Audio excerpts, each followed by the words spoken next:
Welcome to the latest episode of the podcast that wouldn't die. I'm your host, Kevin. With me, as always, is Aaron. Howdy doody. This week, we'll be discussing the science fiction classic, Alien Nation, starring James Caan and Mandy Patinkin. If you can, that's not a typo. That This is not bizarre a typo. combination. Anyway, go to When our I page. think of James Caan, I think Patinkin. They go hand in hand. There Oh you my go. God. As per usual. Go to our page on Facebook at the podcast that wouldn't die. Go to our page on Twitter at TPodcastTWDie. We have an email address at the podcast that wouldn't die at Gmail. Actually, it's not at, it's just Oh my the God. podcast. You know what I'm saying. We are on Spotify. We're on Apple Podcasts, Google Podcasts, etc., etc. So make sure you like, share, subscribe, spread the word, and rate us. Give us 5 stars. If you want to give us 1 star, then don't rate us, I think is what I'm trying to say. So good times had by all. Aaron, can you give us the quick synopsis of Alien Nation? It is French Connection, but with aliens. And James Caan is Popeye Doyle. How's that? And Roy- Patinkin is Roy Scheider? Is that what you're trying to say? Exactly. Well, they both are song and dance kind of guys. They are! Indeed! Good point! Boom! Now, had you seen this before? I have not seen this before, nor will I see it again. What did you think it was going to be about going into it? Did you have any idea? Honestly, I do remember I was reading about like what the original posters were saying, like we should be suspicious about our alien brethren here. But that's not what this movie's about at all. No, not at all. It's kind of, as per usual, it's kind of an allegory for racism. So it's like, we're all, even though we look different, we're all the same underneath kind of thing. Yeah, that was a conscious effort. They wanted you to be able to relate. They didn't want people with tentacles coming out of their forehead. We're just all going to pretend like, yeah, that's cool. That's all good. Sweet Jesus. I saw this movie when I was in the 8th grade. Oh, I saw it 100 sure years ago. In the 8th grade, you thought this was the jam. I still think it's the jam. Oh, I'm not going to lie to you. Let me just say this. And I guess I've always realized this. What I enjoy about this movie the most is the interaction between Mandy and James. Oh my You know God. what I'm saying? Where there, the action aspects of it, I could care less about. The thrilling conclusion, I could care less about. What I love is James Caan and Mandy Patinkin getting food from a vendor, and James Caan. Oh, there's a scene because the James newcomers, Caan, for those who don't know, is famous for just being an asshole. basically All he his okay. roles, he's kind of an asshole. Even in Elf, kind of an asshole. Oh yeah. Well, you got to remember he went to the top of the charts there from Godfather. Was his big breakout. He later did movies. He was Sonny Corleone. He was the hot-headed son of Marlon Brando. He later did A Bridge Too Far, Thief, a few other things. But Bridge then kind Too of Far was later? yeah, Oh, okay. later than Godfather. I thought it was earlier. But you go ahead. I'm thinking of The Bridge on the River Kwai. Bridge on the River Kwai was earlier, I believe. But then, he got burned out by Hollywood and a raging coke addiction kind of put him on the back burner. So by the time Alien Nation rolled around in 1988, he was just saying, "Where do I sign?" At this stage of the game. At this point, I just need a paycheck. That basically, I got bills to pay. Mandy, and I'm guessing Mandy Go for it. Patinkin's rolling off of his fame on Broadway in Evita and said, "Sure, what the hell? I'll be an alien." well, he, as most of us know, Patinkin launched to the top of our hearts with Yentl. Oh Of my course. God, he was never so hot as when he was in Yentl. He was a sexy fur bear. Oh my Lord. Then a few years later, he did A Princess Bride, I never cared for that. where he was Inigo Montoya. Yeah, only boys like that movie. That is utter nonsense. And from that, he immediately says, "I got to do Alien Nation. I'm a chameleon. I can be in Yentl. I can be." He was in Sunday in the Park with George on PBS. What do you mean? With my bad. He's a song and dance kind of guy. He's a tenor on Broadway. He's a very talented individual. They were unable to work in his song and dance in this particular film. No Sondheim solo. But the 80s. Wait a minute. Go ahead. I tell you, I saw him with Mom and Dad. Just walking down the street? Or what are you trying to tell me? We paid. We went to go see him over at Cal Poly. He is a talented man. Oh my God. He's a talented man. Boring. I really don't care for Stephen Sondheim. So the way it worked, when he told his amusing stories, it was fantastic. And he had shaved his beard from Homeland. His bed. And he looked immediately 20 years younger. Of course. But every time he'd start singing, I'd be like, oh, fuck. I'm like, Mom and Dad thought it was fantastic, but I was like, get me out of here. This is a bad idea. Mandy, after this, basically went straight to TV. He did Chicago Hope. He did Criminal Minds. He did Homeland more recently. Very successfully, I might add. Well, you know why he left the popular shows, I'll tell you this. Is he a pain in the rump? Nope. His family had a throwdown that he cared about his career. They're in New York. He's in L.A. doing all this stuff, getting more famous. His family had a throwdown. Basically, you love your career more than your family. Oh, my goodness. So I didn't realize all this good stuff. I'm deep into the Patinkin land. Deep into the Patinkin, the battleship Patinkin. It was almost the sinking battleship Patinkin. What I was going to say earlier is that the 80s were the prime time of the buddy cop movies. You had Lethal Weapon, you had Running Scared, etc., etc.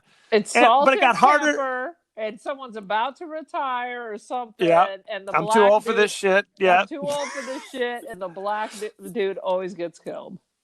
Pretty standard, but it's getting harder and harder to find, different combinations of kind of, because it's usually kind of like there's the old wizened by the book and the young loose cannon. So they're like, well, we're just going to make one of them a grizzled old James Caan, and his partner is a youngish alien. So let's think about. I'm going to interrupt you. Let's list the buddy cop movies. There were all The Enforcer.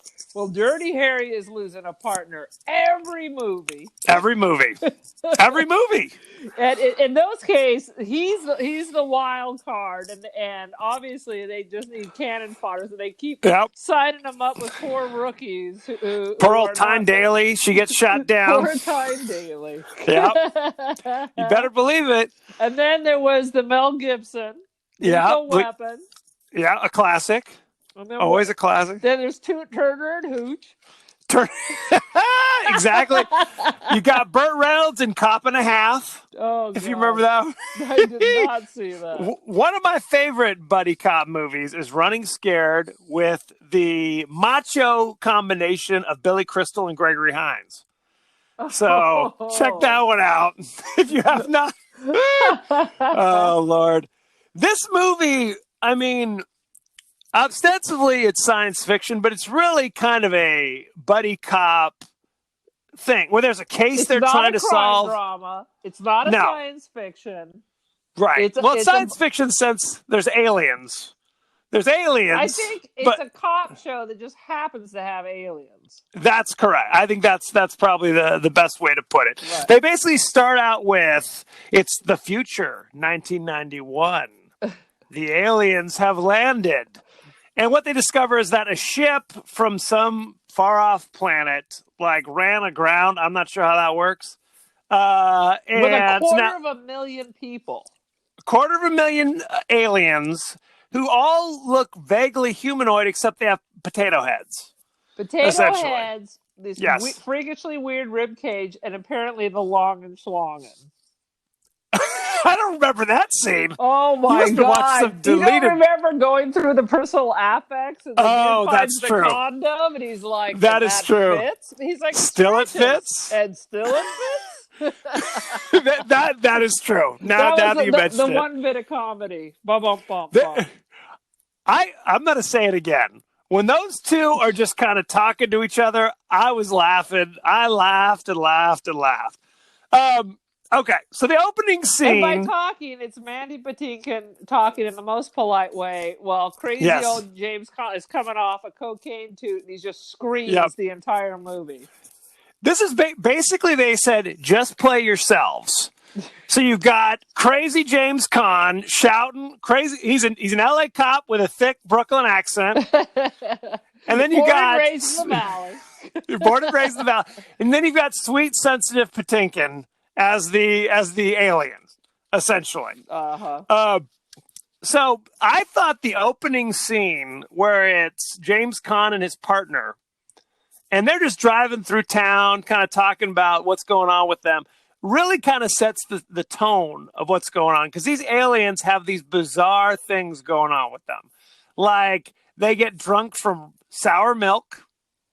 Who comes up with this crap, right? They can't, they eat, I guess, raw meat. Right. But not like beef. It's beaver. One example, he's like, oh yeah, I just went to the, he goes to the, to get their lunch. James Caan gets whatever the hell he gets. And Mandy pulls out and they said, oh yeah, this is raw beaver that I'm eating. And it so disgusts James Caan that he literally throws his lunch away. Doesn't even touch it. Okay. This is what drove me crazy in this movie. Yes. Aliens have landed and assimilated. And he apparently has so little curiosity that he literally, beyond the spoiled milk, he knows nothing about them. Nothing. Well, he's prejudiced against them. He's prejudiced against them. Yeah, I believe what his IMDb calls him mildly racist. That's putting it. Well, his original partner was an African-American gentleman. So they want you to know he's not racist in a traditional sense. Well, he just hates the aliens. Right. He's racist against aliens. Not racist. I mean, racism can be, specific. Yes. He's specifically racist to the aliens. Yes. And didn't you find it fascinating that America is having a war with it, but we welcome the aliens immediately as and 5,250,000, they're just like, hey, neighbor. Oh, and Ronald Reagan. Ronald Reagan was was like, if not us, who? If not now, when? Exactly. Because he was the bastion of tolerance. Exactly. So the aliens have landed, smash cut a couple years later. Now they're just living among us. And they are much stronger, much tougher, and much smarter. So they can, like Mandy Patinkin at one point says that he learned English like in, what did he say? Like 3 weeks or something? Some ridiculous. 3 months or some ridiculous 3 months. Things. Some ridiculous thing. And Earth children are 6 aliens are in their high school class. Right. So there's problems. I guess they're trying to establish why people are racist. They're trying to give a justification. Hey, James Caan, he's a good guy. There are valid reasons for his racism. I guess? Is that what we're supposed to think? All they showed is it's the same racism. I don't know these people. It's the same old racism. People exactly with things when you make it personal. Oh, well, now my brother married one of them aliens, and now it's been Thanksgiving, and now I guess they're kind of like us. I guess that's cool. Now I like aliens. Whereas now I don't know any aliens. We should destroy them. It's the same old human bullcrap. Well, that's the thing. It's like, so James Caan is already established as being kind of intolerant. And then they pull over and they notice a robbery in progress. And I kept thinking to myself, so they're just going to wait till the robbers kill the people before they get involved? Because they're standing there watching this. They're like, oh, they've got long black shotguns. What should we do? Well, I'm going to go stand over here. You go stand over there. Okay. Oh, no, now they've murdered them. I guess now we should get involved. Yeah. That's steady police. That's steady police work. Great job. The good thing that happens, though, is James Caan's partner gets stuck behind a car, and one of the evil aliens is shooting the car with the shotgun, and the slugs are going right through the car. And eventually his partner is shot and killed. And again, James Caan, maybe step in before your partner gets killed. You're going to wait. He's a bad cop. He's a bad cop.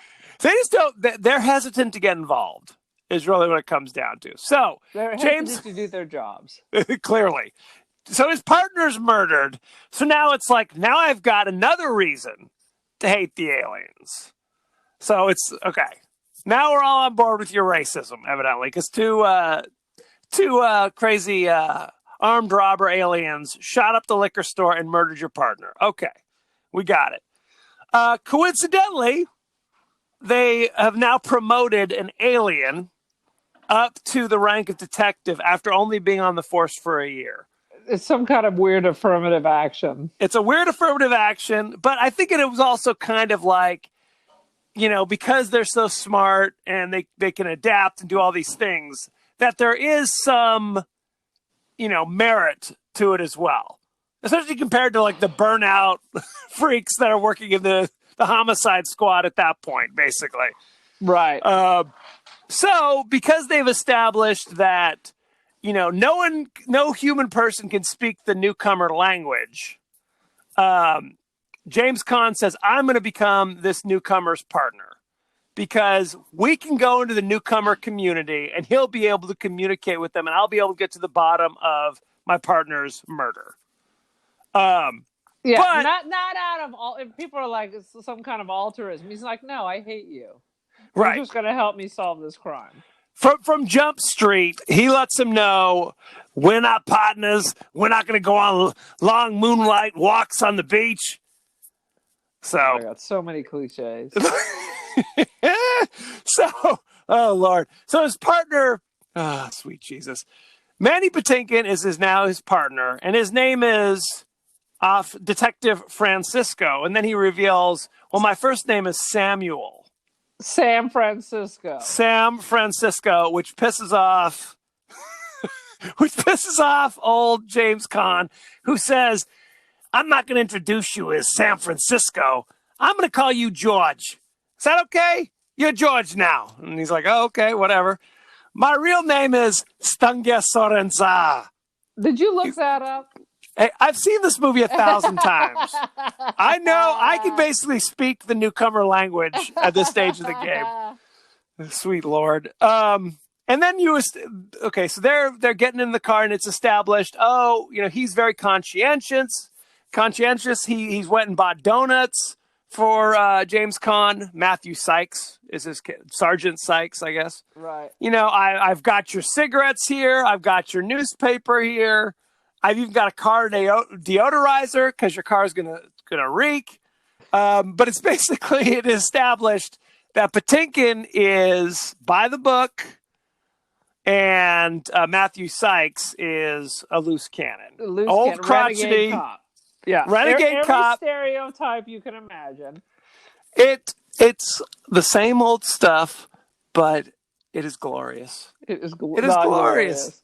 It is glorious. I read one article that said it would be better if it had been a black cop with the alien instead of the standard black cop has to die.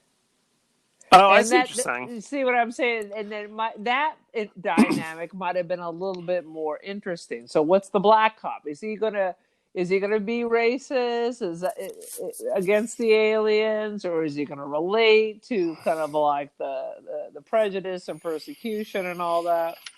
Well, they did do a couple different movies, both starring Will Smith, ironically, where Will Smith at one point is a detective trying to solve the murder with robots.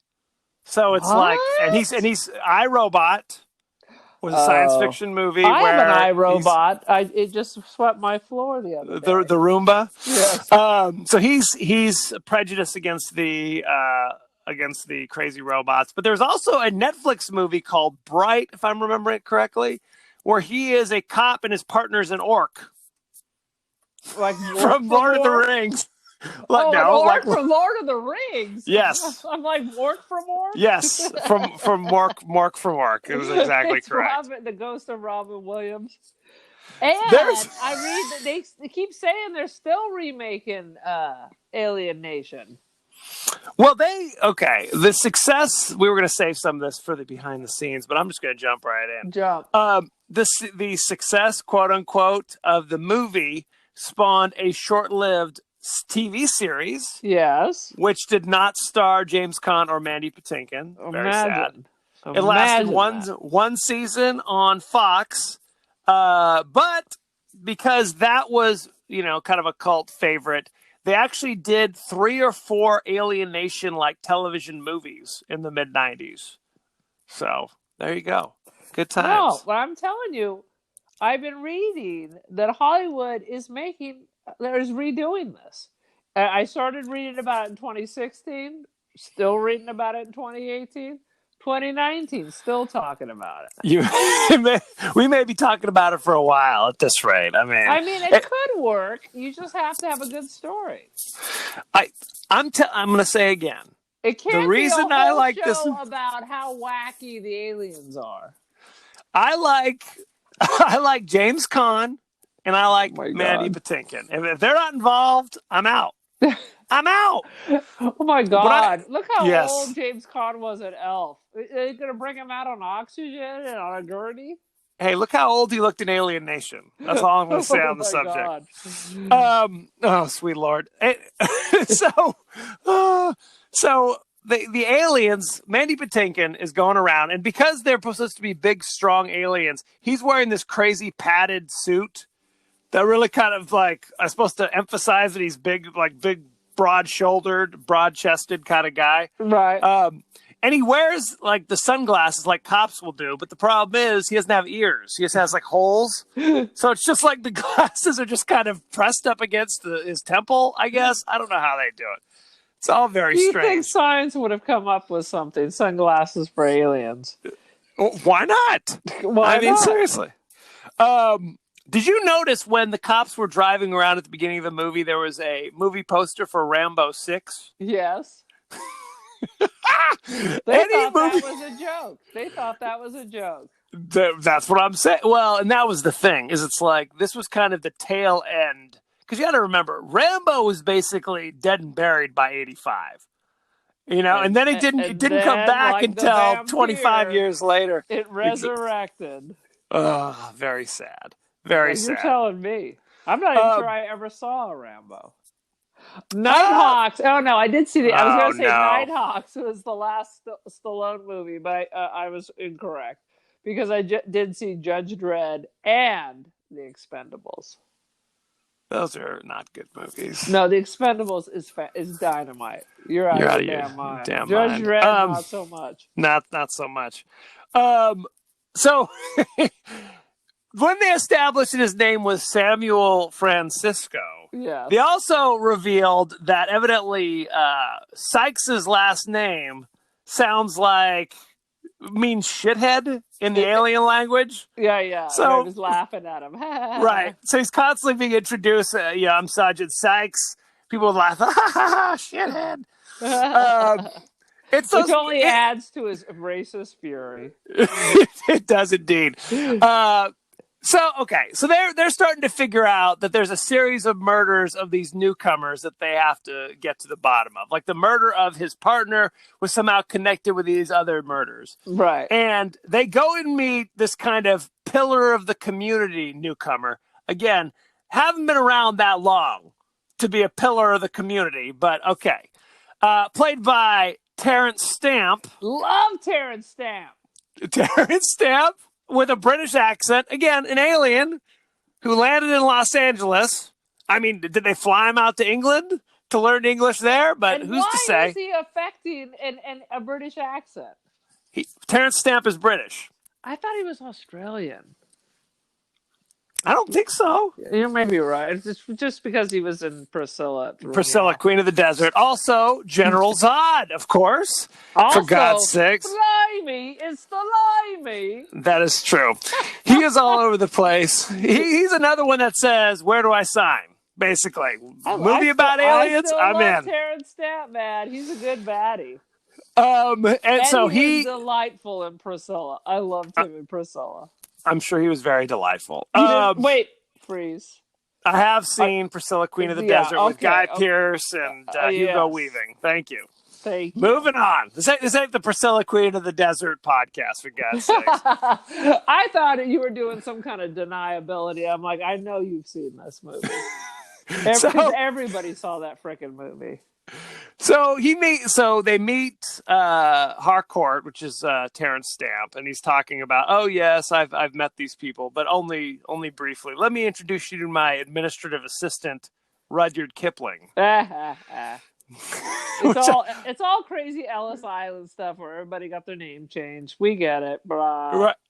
How dare you be so dismissive? But the thing about it is, Rudyard Kipling, we realize, was the guy who committed the assassinations in the liquor store at the beginning of the movie. Oh. Okay. So we realize that, but of course the cops don't realize that. Apparently not all of us. My racism is giving me a hard time differentiating between the aliens. I got to listen for the British accents. That's exactly right. So there is a funny scene where they go, Sykes and Francisco go to the morgue and look at the effects of the dead body. It's like what you said, the Coney Island whitefish. Yeah. What the hell? Do you know why it's called? Okay, that's what he refers to as the condom, because George Francisco is confused. They're washed up all along the shore.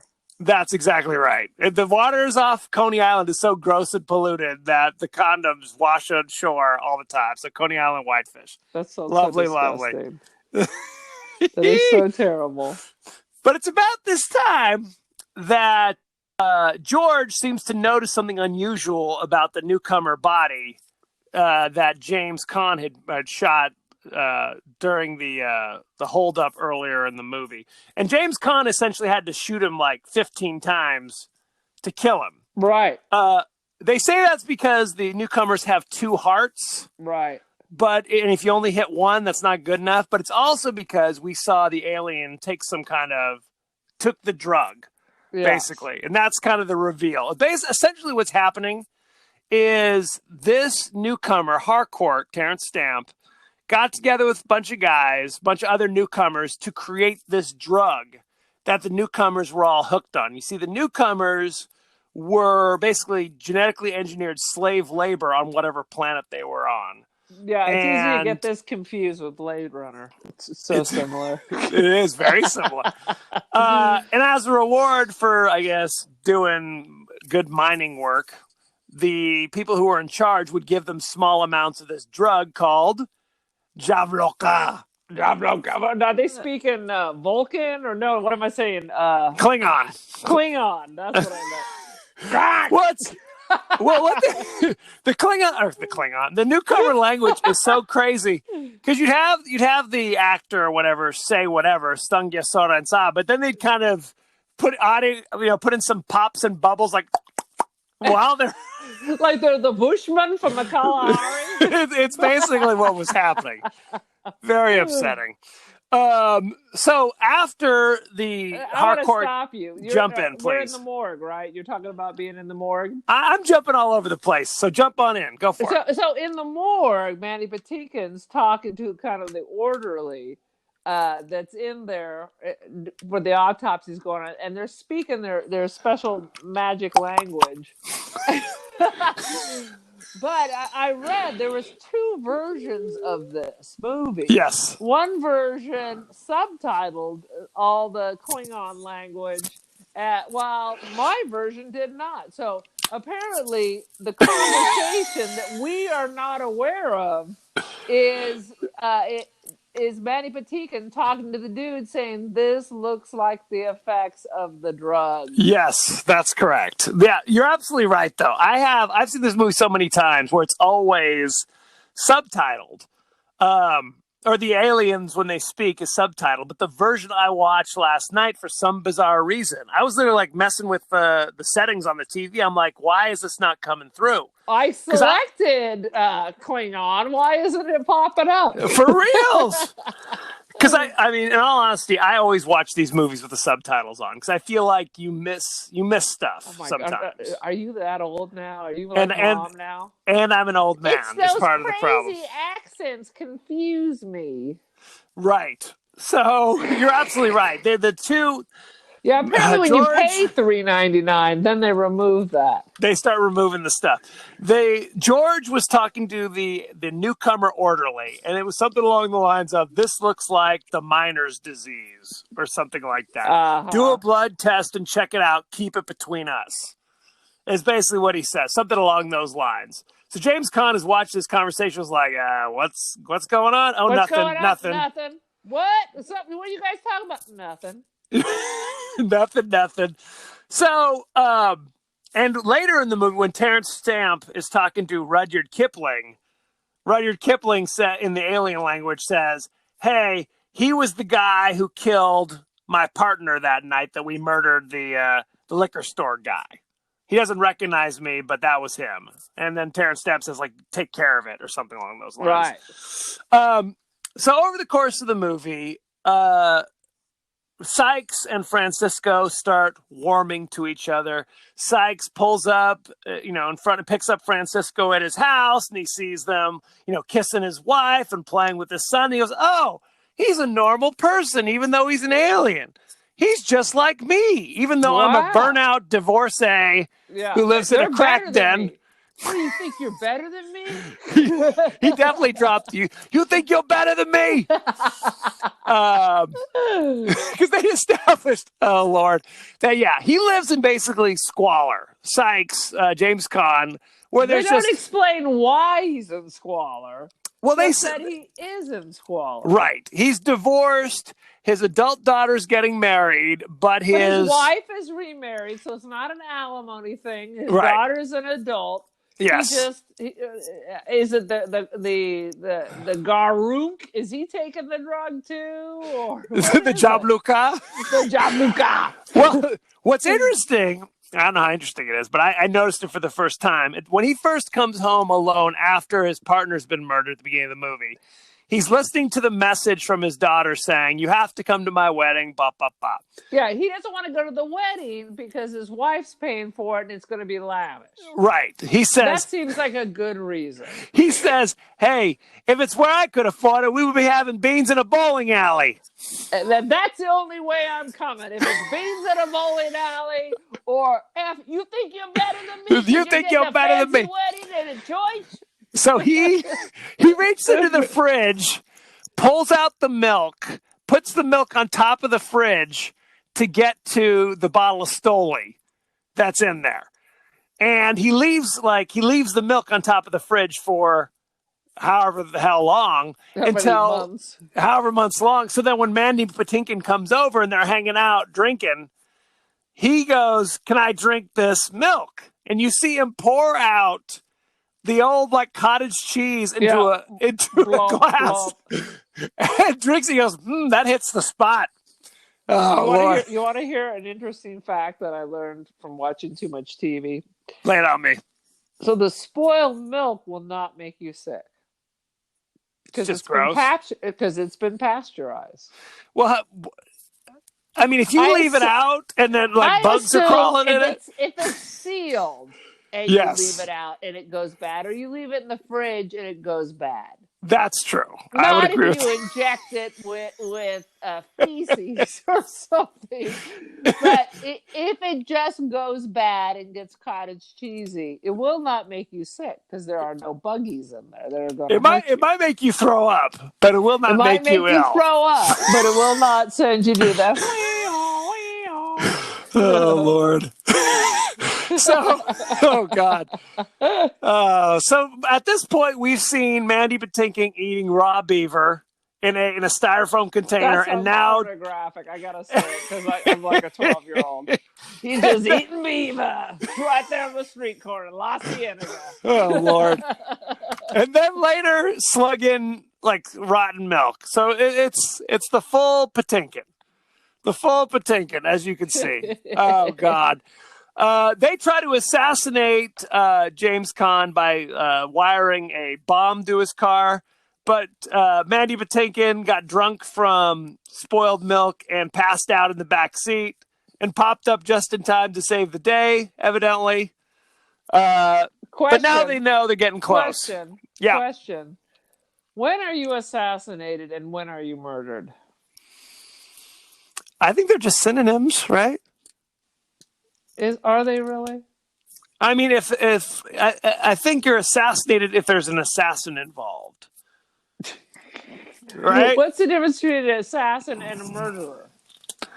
Well, I think like an assassin might be you pay them, and a murderer can just be anybody who takes a life. Because like when that cheerleader mom paid to have someone kill the mother of her daughter's rival, they did not say that they attempted to assassinate her. I think it has to do with stature or something, like place in society. This is an interesting little Don't you teach meander. English or something? Allegedly. Wah, wah, wah. I'm just curious. Oh, sweet Jesus. There's a funny scene. I just hope when I'm murdered, I'm actually assassinated. Well, I'd rather not be murdered or assassinated. But if I had to have one. If you had to, I guess so. If you had to have one, sweet it means Jesus. That I was at least at a certain socioeconomic level, I think. So or there's moving right along. So there's a funny scene where they Francisco and Sykes go and interrogate the girlfriend of one of the murder victims. She's like an exotic dancer, but it's the weirdest exotic dancing I've ever seen. It's some kind of newcomer deal where you wrap yourself in a sheet and then roam around. At first, I thought the idea was kind of interesting, but then I realized it just doesn't end. Right. I thought it was the 7 veils or just the really one long veil, and eventually she spills out. But no spilling. Very sad. The only skin she showed was when she was back in the dressing room. Well, all you see is her back. There's a lot of back. She's not wearing a bra. You see a little bit more than that. A little side boob? Is that what you're saying? No. Her whole top was sheer. Come on.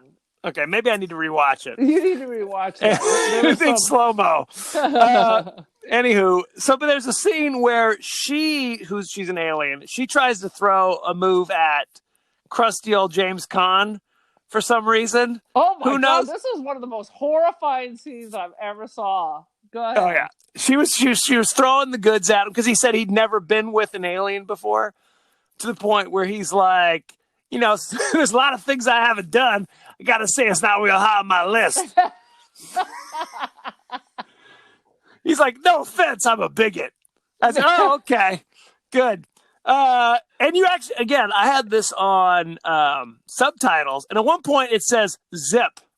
Oh, I wrote this down. As soon as he walks out of the room, he zips his fly up. Yes. I was like, what? Yep. Well, if there's an earlier zip, there's a zip where she's getting on him and he kind of pushes her away. I thought that was a funny scene when he extricates himself and then he stops himself in the hall, zips up and he goes, thinks about it for a second. No. He was I didn't hear the earlier zip, so I was even more horrified. I was she tries to make the move. He says no thanks, but then he's like, well, no, okay, no. And then he goes, from now on, you handle the women, George. Oh, God. Oh, good times.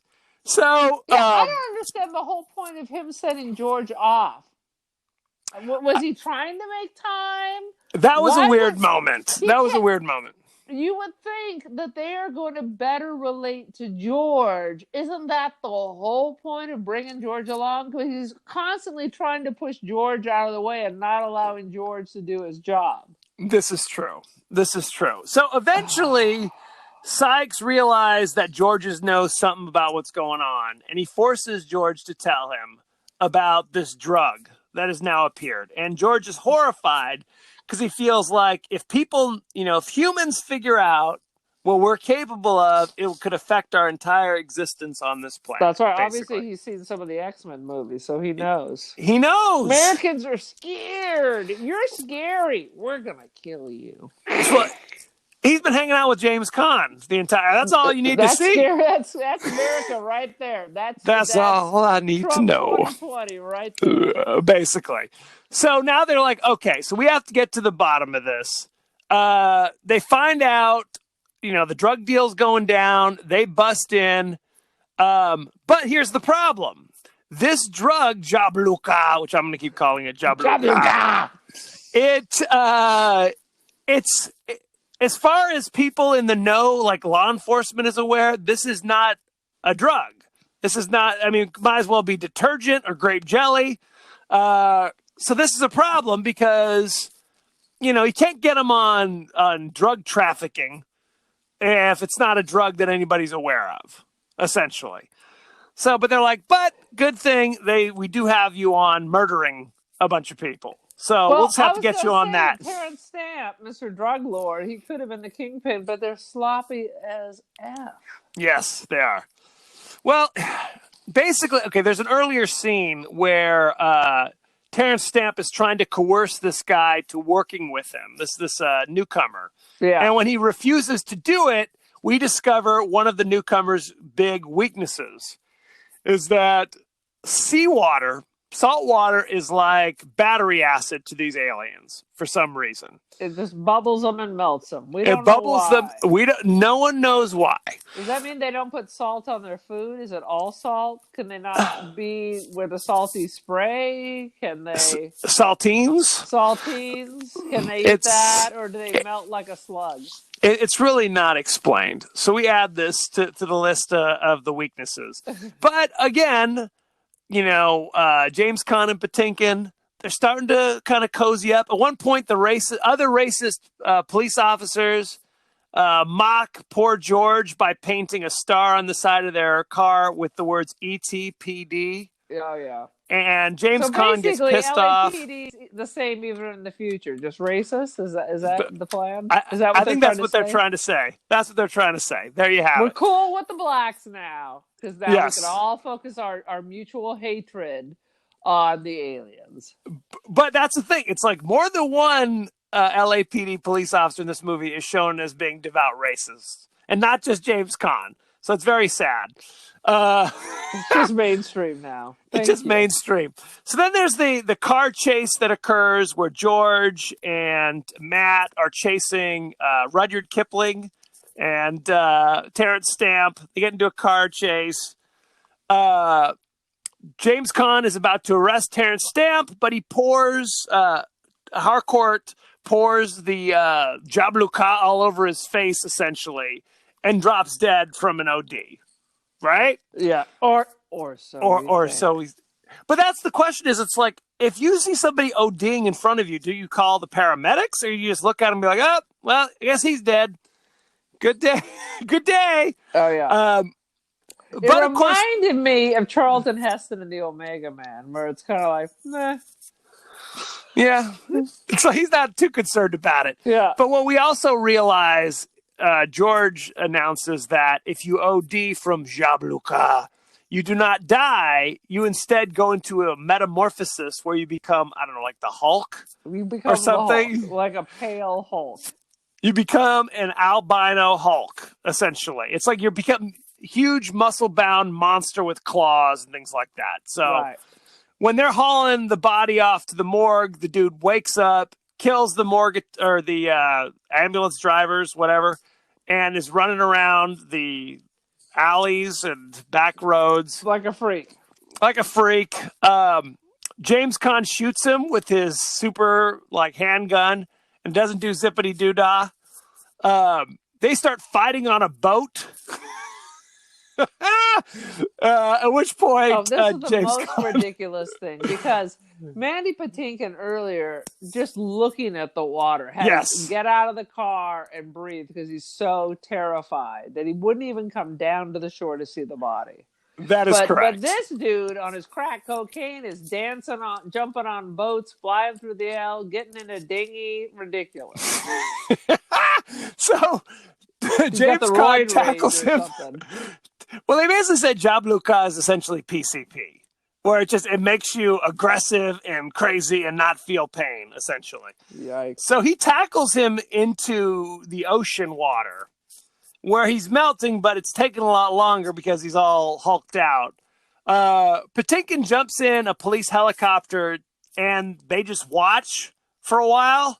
Did you notice that? There's here's James Caan being strangled in the water by the melting Hulk Patinkin creature. clearly ain't jumping in. He ain't. No one's. They just shine the spotlight on him from 5 feet away and just watch. So hope this helps. Let's shine a flashlight on your murder. Hope that helps. poor James Caan. Eventually the Hulk melts away, and James Caan is basically sinking beneath the waves. And Patinkin turns to the pilot and says, "Can I borrow your scarf?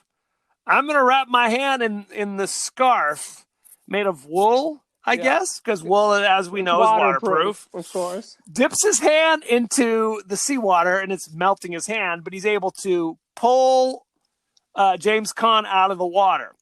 Little known fact. Yes. If you pull your hand out of water, it isn't instantly dry. Little known fact. The other dude got burned to a crisp. He should have pulled his hand out. It should have looked like a burned French fry at the bottom of the bag. It did not. He miraculously survived with little or no scarring. Well, here's another thing.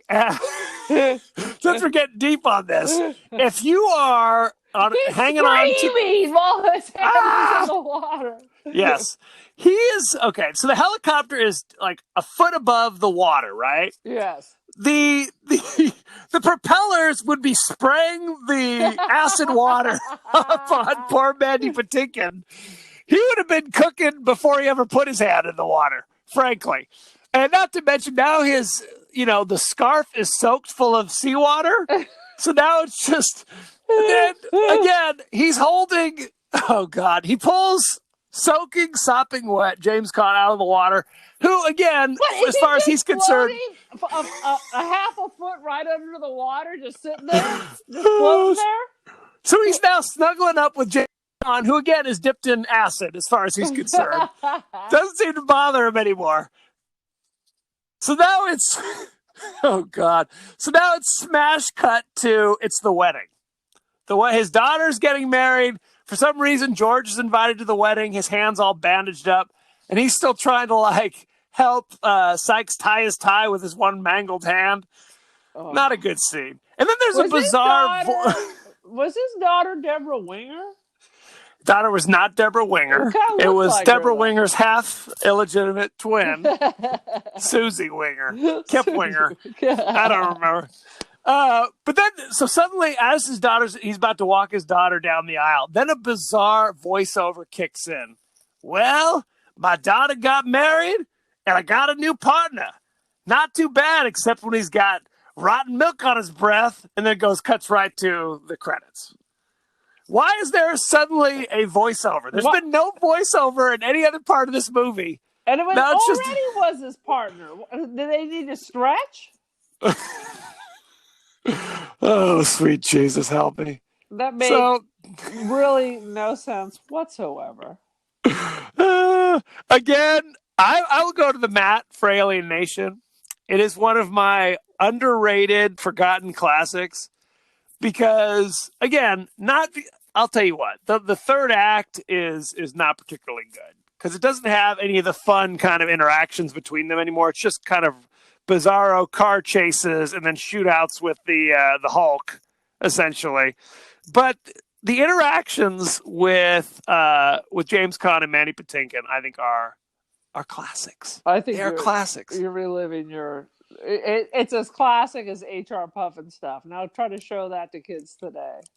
HR Puffin stuff. Where you go when things get rough. Yeah. Any other observations before we go on to behind the scenes? Is there anything more behind the scenes? There's quite a bit, as a matter of fact. Well, I ain't got nothing else to say. Oh, wait a minute. Let me rewind it. My only complaint. Complaint. My only complaint is when they were in the morgue, the bodies of the dead aliens bear no resemblance to the bodies of the living aliens. They had this enormous rib cage that stuck out like 50 feet and these tiny waists. And you're looking at Patinkin, who's, I guess, in shape. He don't look like some kind of freak, because every other alien with their clothes on looks normal. I think they were just trying to establish that they're kind of athletic and fit looking with big muscles and their chests I thought they were trying to make it look like those alien autopsies. Another creepy thing that I saw James Caan do. Once again, we're at the beach, and at one point, James Caan just grabs his pants and hikes them up so high, you can see his wiener. And I almost lost it right then. There's too much wiener, too much James Caan. I was like, "Wah!"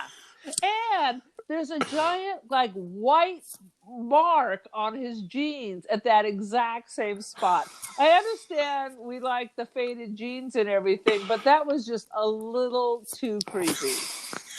I've seen this movie 1,000 times, and I have never noticed any of these horrifying things. I just look at people's boobs and their crotches all the time. Pretty standard, I would say. Pretty standard. Behind Willie came in and was watching it with me. I'm like, did you see that? This is horrifying. It is horrifying. But tell that old man to leave his pants alone. Poor James Caan. He was trying to do his best. This kind of put him back on the map, because after he did this, he went on to do Misery, which was Academy Award nominated. Although not his role. I can't believe he got one from the other. Oh my Lord. Originally, George Francisco's name, San Francisco, was originally going to be George Jetson, but they could not get the rights to it. So George, the fact that he called, I'm going to call you George, that was kind of a little callback to that. Evidently, James Cameron did a rewrite on one of the earlier drafts of this movie. He should have he ain't bragging about that. There's a funny thing where James Caan was interviewed in 2003 by the AV Club, and they asked him about Alien Nation, to which he said, "Why the F? Why would you bring that up?" And the interviewer said, "A lot of people like that film. I do, for one." And he's like, well, I don't know. I don't have too many. I mean, I love Mandy Patinkin. Mandy was a riot, but I don't know. There's a lot of silly stuff creatively. So it was one of those things where, you don't quit. You get through it. Certainly wasn't I wouldn't write it down as one of my favorite movies. So there you have it. Good times. Pain in the ass. Evidently, it took 4 hours to apply the alien makeup. Oh, I thought you meant to shoot the whole film. To shoot the whole film only took 4 hours. Also, there was a lot of popular music that they tried to slide in there. I heard the David so subtly. Bowie. There was Michael Bolton singing "Sitting on the Dock of the Bay." Was that popular? I never understood that. You remember that one? Never. Then there was also the Four Tops singing the love theme from Alien Nation. Sing to me a couple bars of the love theme from Alien Nation. We are friends. We are brothers. Something like that. I don't remember. You just making that up. You just making could be the shizzle up. All right, continue. I'm not gonna lie. Evidently, the movie had to be basically re-edited. It needs to continue to be re-edited. they can't give up on it. And pop a little story in there while you're at it. They said that an earlier version was a little bit too long and plotting, so they cut it down, which kind of shows some continuity errors. For example, Cassandra, the stripper at the Encounters Club, was supposed to be involved with a guy named Watson. And Watson was the one who was supposedly murdered in that one scene where the guys gets dragged out to the ocean, essentially. That was supposed to be a guy named Watson. Strader, the guy who owned the club, was supposed to have been shot. Like, there was a whole nother subplot Because Strader was the one she was upset about. Well, they re-edited it to make it appear that way. So much so that if you're paying close attention, the guy who gets thrown in the ocean, murdered in the ocean, is wearing different clothes than the body that washes up on the beach. Oh my God! No, apparently I was not paying close attention. And if you're paying really close attention, the guy who gets murdered earlier in the movie by thrown in the ocean, you see him actually attack James Caan later in the movie. And James Caan uses the special move where he hits you in the solar plexus. Yes. Because that's the alien's weak spot on that guy. So that was that dude. So, oh, my God. There you have it. If you love alien-twinged buddy cop movies where the action isn't that good, this is the movie for you. This is the movie for you. It's like... oh, what is that? The something 9? What is that called? I don't know. The something 9? You know it, don't you? The something 9, the alien apartheid movie. Oh, District 9. If District you like 9. District 9, you won't like this. The aliens are not as gross. They're both about aliens. Okay, District 9 aliens are gross. The prawns. That's my South African accent. It is. Okay, that was South African? It sounded like the Irish. I know some prawns over there. Oh, God. If you like District 9, you won't like this. If you like Lethal Weapon, you might like this. Because now I know how you're thinking. There you have it. I mean, really, you could do this. This is one of those movies that could be done correctly. But they won't. Yeah. Well, oh, good Lord. Anywho, any last thoughts? They will not. Anything's possible. You need to have a solid cop story. You do. Well, that was the thing. It was like, it's in the future. Some dialogue. You can't just keep doing the same old shit over and over and over. It's the near future, but, so basically they didn't have to change anything. They could just have the crazy potato head aliens running around in modern LA. Basically is all they did. There was no laser guns or anything like that. No, yeah. Yeah. I saw one reviewer refer to it as In the Heat of the Night, but with aliens. I was like, oh, now that's far-reaching, my friend. That's being charitable. They call me San Francisco. I'm going to call you George. George. I mean, they could do it. I know. I mean, this is the '80s, so this was the height of 80s. Style. It was the. So there you have it. Thank you for joining us. Go to our page on Facebook at The Podcast That Wouldn't Die. Go to our page on Twitter at TPodcastTWDie. Email us at thepodcastthatwouldn'tdie@gmail. We're on Spotify, Apple Podcasts, Google Podcasts, etc., etc. And Aaron, you also have a Twitter account. Is that correct? It's the Cult of Aaron. So check it out. Like, share, review, subscribe, do whatever you got to do. Hook a brother up. So thank you for joining us and be well.